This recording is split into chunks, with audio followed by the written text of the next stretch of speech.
سلطان نور الدین زنگی رحمۃ اللہ علیہ کو حضور اکرم صلی اللہ علیہ وسلم کی خواب میں زیارت ہوتی ہے۔ حضور نے دو سرخی مائل رنگ کے چہرے دکھائے کہ یہ دو شخص مجھے تکلیف پہنچا رہے ہیں۔ یہ تب کی بات ہے جب عیسائیوں نے عالم اسلام کے خلاف ایک بہت بڑی سازش ترتیب دی۔ سازش یہ تھی کہ کسی طریقے سے حضور اکرم صلی اللہ علیہ وسلم کے جسد اطہر کو، جس میں اطہر کو ان کے روضہ مبارک سے چرا لیا جائے، اور عیسائیوں نے اس کام کے لیے دو ایسے شخص کا انتخاب کیا جو کہ اسلام دشمن تھے۔ انہوں نے ظاہر ان کا حلیہ بالکل متقی و پرہیزگار زاہدوں والا بنایا، انہیں کچھ وظائف، کچھ ذکر و اذکار سکھائے اور حج کے قافلے کے ساتھ مدینہ بھجوا دیا۔ ان دو بدبختوں نے مدینہ پہنچ کر مسجد نبی صلی اللہ علیہ وسلم کی ایک جانب بالکل قریب ایک مکان کرائے پہ لے لیا۔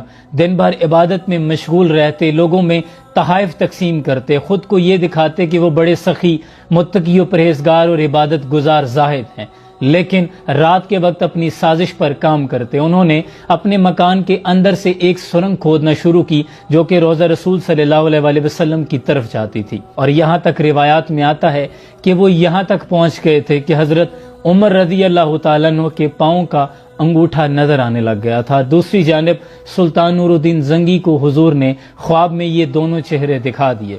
اب سلطان نور الدین زنگی نے اپنے ساتھ کچھ افراد لیے اور کچھ تحفے تحائف اپنے ساتھ لیے، اور دمشق سے مسجد نبی صلی اللہ علیہ وسلم کا رخت سفر باندھ لیا۔ سلطان نور الدین زنگی نے مدینہ شریف پہنچ کر سب سے پہلے روضہ رسول صلی اللہ علیہ وسلم پر حاضری پیش کی۔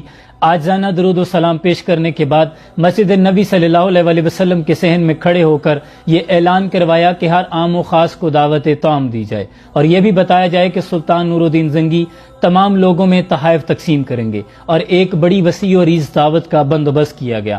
اب ہر آنے والے شخص کو سلطان بغور مشاہدہ کر رہے تھے، اور سلطان کو جن چہروں کی تلاش تھی انہیں دیکھ رہے تھے۔ جب تقریباً تمام لوگ ہی جا چکے تو سلطان نے حکام سے پوچھا کہ تمہارے مطابق کوئی رہ تو نہیں گیا؟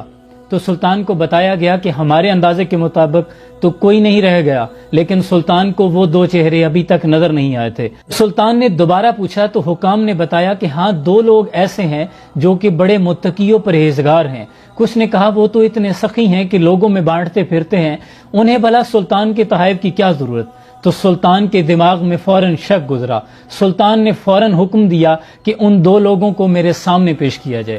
جیسے ہی انہیں سلطان کے سامنے پیش کیا گیا تو سلطان نے ایک جھلک میں پہچان لیا کہ یہ تو وہی دو بدبخت ہیں جن کو سلطان نے خواب میں دیکھا تھا۔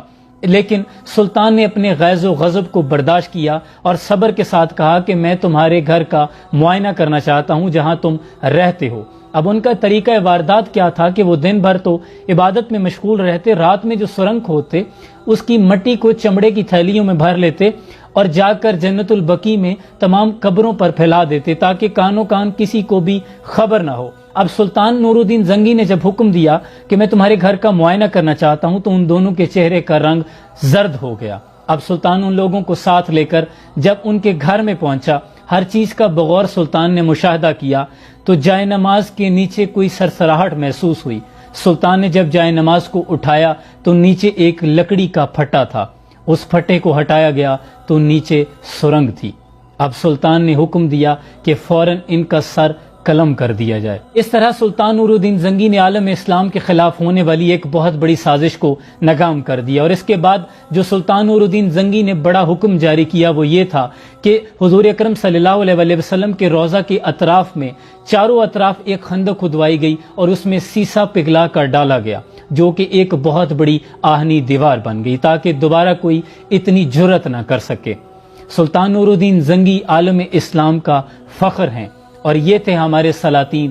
صد افسوس کہ ہمارے آج کے حکمران جنہوں نے اپنی غیرت ایمانی اغیار کے ہاتھوں میں بیچ دی ہے۔ اقبال کہتے ہیں بیان میں نقطہ توحید تو آ سکتا ہے، تیرے دماغ میں بت خانہ ہو تو کیا کہیے، اور وہ رمز شوق جو پوشیدہ لا الہ میں ہے، طریق شیخ فقیہانہ ہو تو کیا کہیے، اور وہ سرور جو حق و باطل کی کارزار میں ہے، تو حرب و ضرب سے بیگانہ ہو تو کیا کہیے، اور جہاں میں بندہ حر کے مشاہدات ہیں کیا کیا، تیری نگاہ غلامانہ ہو تو کیا کہیے۔